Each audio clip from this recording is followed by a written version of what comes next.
Hi everybody, I'm Jamie. Thank you for tuning into my channel. Week 5 is officially in the books. I always like to recap last week's games, talk through some waiver wire pickups, my pick'ems for this week's games, as well as some DFS plays if you play like I do. Anyway, let's dive in. I want to start off by talking through some much needed wins by some teams in very tight divisions.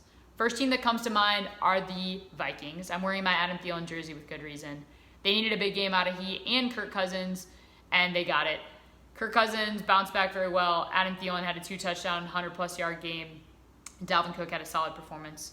One person's name that is not on that list is Stephon Diggs. If you're a Stephon Diggs owner, can't be happy with how quiet he's been all year and all the trade talks that have been, talked about recently. So hopefully they can get that squared away because I really think they need him if they're going to stay in the hunt because the Packers are on the move too. Packers had a big win against the Cowboys. Not many expected that, but they pulled out a tough win. Aaron Jones was on fire. Another tight division is the AFC South. AFC South, big win by the Colts against the Chiefs. Tough to see Pat Mahomes in pain and Sammy Watkins leaving the game early, but hopefully they get back to full strength. But the Colts look pretty darn good. And another also big win by the Texans to keep them in the hunt against the Falcons. Here's the deal about the Falcons. I still think the Falcons are dangerous. I think that they are they've solid firepower offensively, but they're just not executing. So I think they can beat any team any given week, but the Texans really needed that win, and they were able to pull it out. One other division that I want to highlight is the NFC West. That division has been really interesting. Did not expect that I would be highlighting the Patriots and the 49ers as undefeated teams, but the 49ers lead the NFC West. That is the reality that we live in.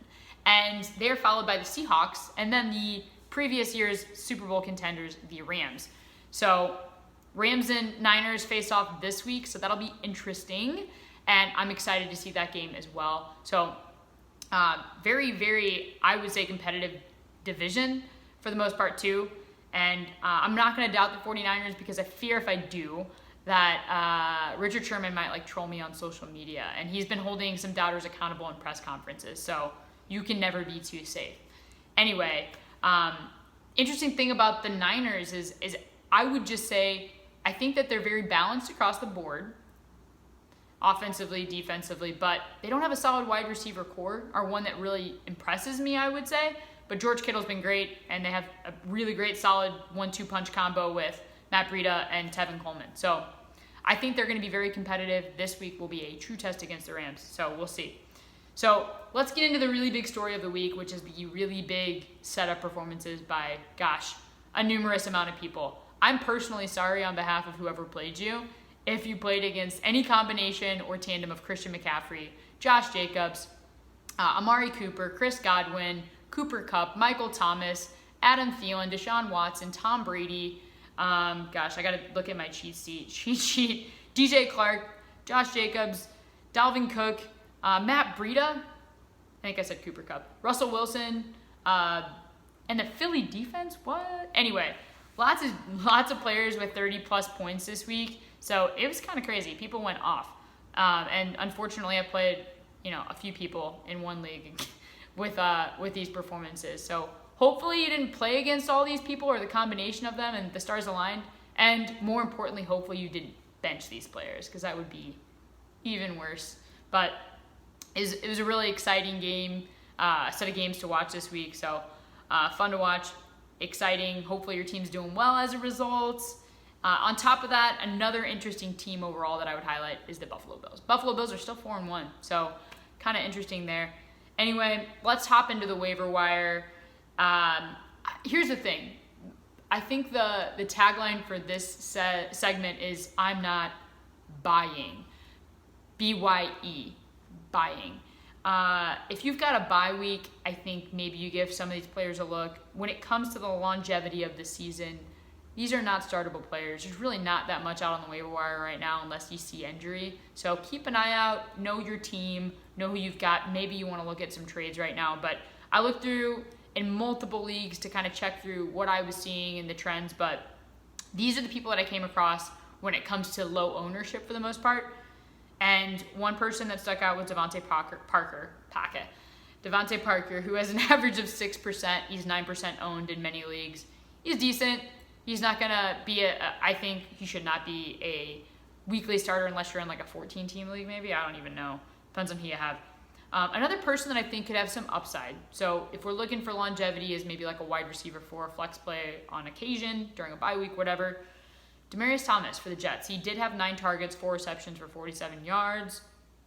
Obviously, he didn't play with Sam Darnold, so that has to be taken into consideration. He's 3% owned. Preston Williams, he's a popular favorite. He has an average of 7.5 targets, 10 points in 3 out of 4 weeks. So mediocre performance, nothing flashy, but you never know. He could have a breakout week. Not somebody you feel comfortable starting. Another person at the wide receiver position that I like is Marquise Goodwin. I know I talked about the 49ers not having a solid wide receiver core. Here's the thing. You got Marquise Goodwin. Use him. Use him. Use him. They started to use him a little bit more last week, or this past week on Monday. I did like that Jimmy Garoppolo was looking to him, but they've got to find a way to get him more involved. He's an interesting play. He's 19% owned. He's not had a lot of targets all year, though. Running back-wise, I like Rex Burkhead. He's coming off of injury. When he's played, he's been very good in terms of receptions. Not very good, but plug-and-play, support kind of guy. Ronald Jones, another mediocre, run-of-the-mill guy that you could use and plug-and-play with. At the tight end position, especially if you got bye like me, I know Darren Waller's not playing, so if you have him, I'm picking up Gerald Everett on the waiver wire. The last 2 games, he's had 9 targets each week. And then another one is Chris Herndon. He's coming back from injury soon. Maybe not this week. So keep an eye on that. Quarterback-wise, Gardner Minshew. He was on the list last week. He's been solid still. Another one, all right, I'm folding again, Andy Dalton. He really has had 18 points 4 out of 5 games. So he's been very Andy Dalton-like. And Andy Dalton-esque. It's just unfortunate I started him the week that he had like 5 points. But, you know, he's going to get you some points. And if you have Jacoby Brissett, you got to pick up somebody. Kicker-wise, I picked up Nugent for the Patriots. So if he's available, he's not a bad play. They're going to put points on the board. Defensively this week, if you stream, you know, the Redskins are an interesting play, the Baltimore Ravens, and the Dolphins. Let's go into some pick-ems. I've got the Patriots at home against the Giants. I've got the Bucks at home against the Panthers. That one's going to be a really interesting game, I think. Good divisional rivalry there. I've got the Seahawks beating the Browns at home. The Browns are at home, for the record there. But I got the Seahawks winning that game. I have the Chiefs, who are playing at home against the Texans. That one's going to be a really interesting game, too. I have the Dolphins beating the Redskins. The Dolphins are at home. That's one game that I think I'll just miss this week because, I don't know, it's probably going to be ugly. Vikings, I have them at home, winning against the Eagles. And I also have the Jags beating the Saints. The Jags are at home. That's my against the grain pick for the week. I don't know. I just feel like they've got that upset capability this year. I don't know. I've got the Ravens trouncing the Bengals this week. They're at home. I've got the Niners taking on the Rams who are at home. I've got them winning because, you know, Richard Sherman, he sold me this week. And the Niners look pretty good, and the Rams have been a little bit vulnerable. I have the Falcons beating the Cardinals. The Cardinals are at home. I've got the Broncos winning at home versus the Titans. And I have the Cowboys beating the Jets. The Jets are at home there.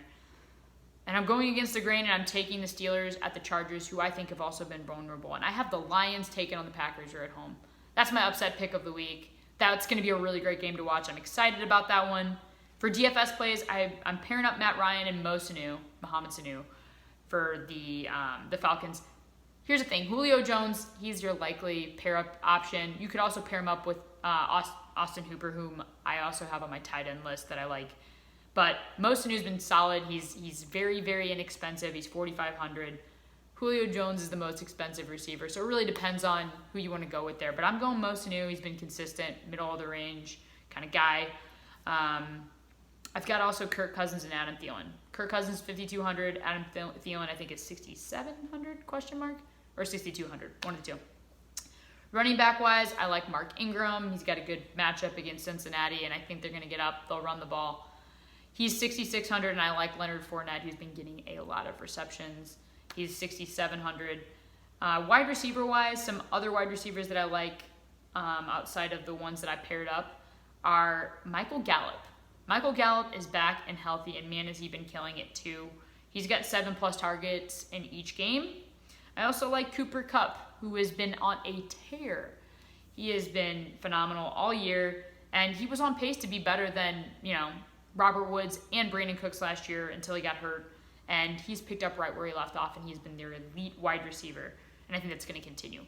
Cortland Sutton, he's $5,000, and he's been averaging 7 targets every single week, which I like. He literally eclipsed Emmanuel Sanders, unfortunately, last week. But good that they actually have, a duality. I like to call it duality. I think that you have to have multiple threats out there to keep it balanced, because you can't get open when you're the only threat. So good to see him doing well, but he's been very consistent. Tight end wise, like I said, Austin Hooper, he's been he's had 6 or more targets every single game. He's $5,000. Will Dissly, I like him at $4,900, and Mark Andrews, he did get banged up this week. He's $4,800. Defensively, hey, I would take the Vikings. They're a lower end payout team against the Eagles. And then the Titans at Denver against $2,900. I do have Denver winning that game, but I just don't know how high scoring it's going to be. So if you need some lower, options fiscally in DFS, those are 2 teams I like. But that's it. That's all I got this week. Feel free to follow me on Twitter at @fantasy_more. Happy to talk through any, questions about lineups this week, any trade options, whatever you got going on. Good luck in your fantasy leagues this week, and have a great week.